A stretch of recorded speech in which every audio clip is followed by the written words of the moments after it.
Hey you guys, welcome back to my channel. This is Un-Debted Single Mom, and I am back with an update. If you have not been following my videos, if this is your first video, welcome. But I am a single mom at the moment, and I am journeying and kind of showing my journey with getting out of debt. I'm starting with my credit card debts, and then I'm gonna start a new journey to get rid of my student loan debt. So I will go ahead and link my other videos in the description box below. And this video, as the title says, is kind of an update. Just kind of wanted to come on and share a few points of, how it's been starting, the cash envelope system, what were some of my weaknesses, what are some of the things that, I was able to kind of pinpoint that I need to improve on. Overall, how I felt that the cash envelope system worked for me.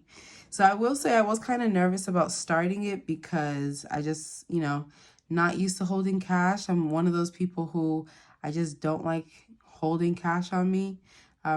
Definitely much of a debit card swiping gal. And so this is definitely something new. But, you got to try something new to get results that you have not gotten before. So as many of us, I went through the cycle of, in debt, out of debt, kind of bouncing back into debt, and, just spending unwisely on unplanned things. So I kind of wanted to get a little more structure in my life, especially at the moment, me being a single mom. I don't have to necessarily consult someone. I just can head on focus on, the way I want to get out of debt on my own. Not that it's bad to be in a partnership, especially in the right partnership. But, being a single parent is kind of a little bit, I can take more control over the journey of me getting out of debt. We are recapping my first 2 weeks of the cash envelope system. Let me go ahead and find May. I talked about, starting this book as well, the Easy Cash Budget Extended Weekly Planner. I decided to, instead of weekly, to do bi-weekly because I get paid bi-weekly. So let me just quickly recap. Pretty much it starts off, with a projected monthly plan. And so I set my monthly goal, which was to get completely out of debt. I talked about my pay dates. So I am recapping this pay date up until my second pay date. Today is currently the 14th, so it's kind of perfect. Perfect time for me to kind of give a recap of the first 2 weeks. And I also was able to talk about the events I have for this month, which was my son's birthday that already came, and my dad's birthday, which is coming up. I talked about my payroll, talked about the bills I have, and then I also talked about my cash envelopes. Y'all see that? Talked about my cash envelopes and talked about my saving challenges, how much I plan to save, birthday and then emergency fund. And then I kind of listed my debt, the 3 credit card debts that I do have. I also talked about in one of my other videos about child support, receiving child support, and you're going to have to go back and watch it to let you guys know why I do not include this in my monthly income. So make sure you go and watch that. Let's get straight into our bi-weekly planner. So all of this was not filled in.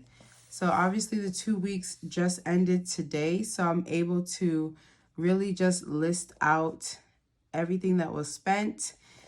This, instead of sinking funds, I'm not doing sinking funds at the moment. So I decided to rename this my paycheck breakdown.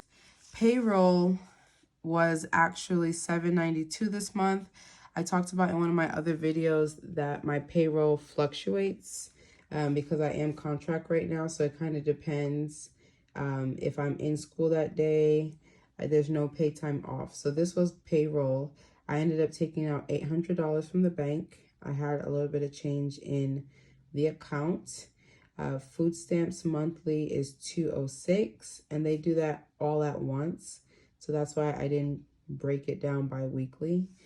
And we talked about, so pretty much my bills, the water bill, I paid it on the 8th, and then I paid my phone bill and car registration. That's why the green checks are there. So bills, as far as debited from my card, was a total of $237.21. My cash envelopes, just like I listed on the previous page, is just split in half because it's bi-weekly. This is all the money that I put inside my cash envelopes.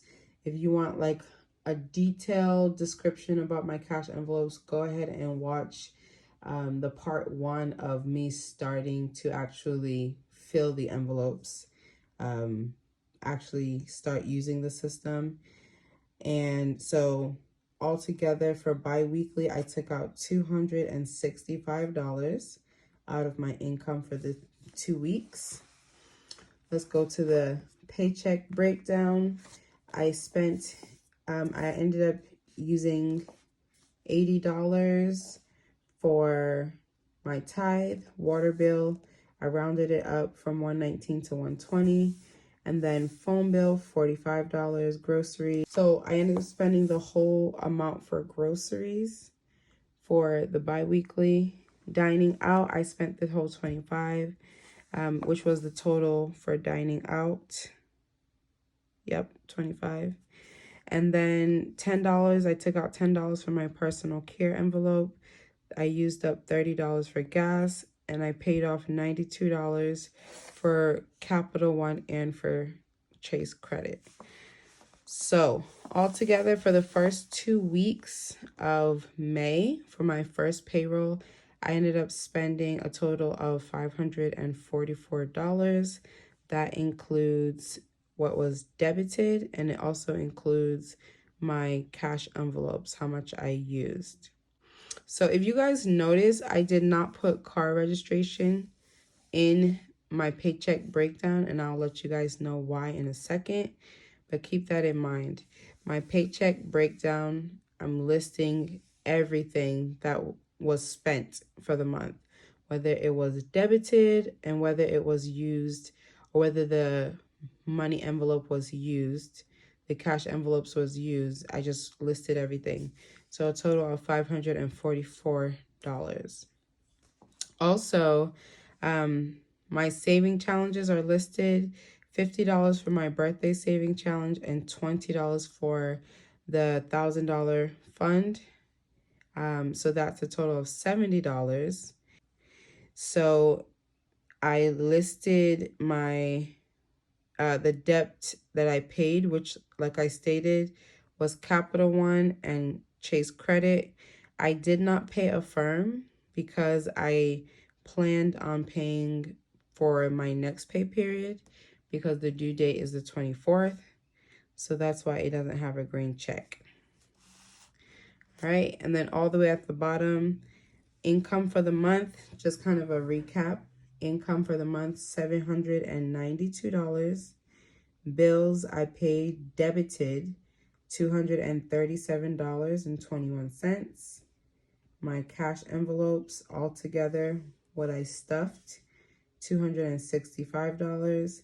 And my savings challenge, $70, which was my birthday and emergency fund. And then altogether my debt, $1,196.96. So let me go ahead and give you guys a breakdown real quick. To be honest, if you guys want my honest opinion, for me, not being a cash gal, it was kind of challenging to kind of get into the rhythm of things. One of the biggest mistakes I think I made was, for those who watched my video stuffing my envelopes, I talked about tax refund, and I also talked about 3 different things I was going to invest with tax refund and store the rest away. I did not withdraw my tax refund immediately. And so it kind of gave me that false security of, oh yeah, you can swipe your card. It's okay. You can take it out later or something. And I think there were two things that happened that kind of got me a little bit off. Number one was my son's birthday, that I listed my son's birthday, but because I did not plan where exactly the money would be taken out from, I got comfortable and just swiped my card. On top of using my card, I also used some of the grocery money and dining out money to kind of justify, okay, I spent extra money. Where was that money coming from? So I didn't utilize those envelopes the proper way. It was supposed to be for groceries and dining out. The second one was Mother's Day. I don't know how it went over my head. I did not plan at all for any type of Mother's Day gift, which is every year my kids get my mom something. And so that kind of pushed me to the wall because I was like, it's once a year. You know, even if it's a small token. So I ended up swiping my debit card just because, like I mentioned, I didn't take out the money tax refund from my account immediately. So once again, it just gave me that confidence. There's money in the account. I would say, aside from that, I did not know exactly how I wanted to travel with my money envelopes. Let me see if I have it with me. Okay. I don't have it with me. I think I put it upstairs or somewhere. But I was trying to figure out the most efficient way to carry this money around. I started off with a yellow kind of money bag. And I was thinking, okay, that's way too obvious. I can't carry that to the grocery stores. And then I went to go buy this little, I guess it's like a little accordion portfolio envelope. And it is a good size, but it still seems obvious to me. And so I kind of I didn't lose confidence, but I kind of was hesitant. I was kind of hesitant about bringing it to the stores, and I just wasn't used to it. So I kept leaving it at home because the money I needed to go deposit into the bank was in there. And so I really just didn't want to misplace the money. So honestly, I just left it. I left it in the car. At a point, I left it in the house. And so just trying to figure out the best way to travel or best way to bring my money along and have it organized. I'm actually going to give an update on that because I had someone gift me something that's going to make it way easier for me to travel with my money. So I just want to kind of figure out the way I want to travel, or the way I want to not travel, but the way I want to carry my money out. So once I solidify that, I'll come back and make a video. So I think those were the main points. Definitely not giving up. I love the discipline it's allowing me to have, and just, you know, being able to say, okay, I needed to change this. I did this. Next time I should do this. So your girl is definitely sticking to the cash envelope system. I should be making my next video tomorrow because I was paid for my second pay period in the month of May. So we will be stuffing our envelopes and I'll be recording it, and I'll be adding it to what's already in my envelopes. I know some people take the money out and deposit it into the bank, but I think I'm just going to keep it inside the envelope and keep adding to it so that there's a good, you know, there's something in there. If more is needed, it's always good to have a reservoir. So I'll leave it in there and then just, you know, stuff on top of whatever is in my envelopes. So you guys stay tuned. I hope this was helpful. Stay tuned for my next video. We will be cash stuffing again.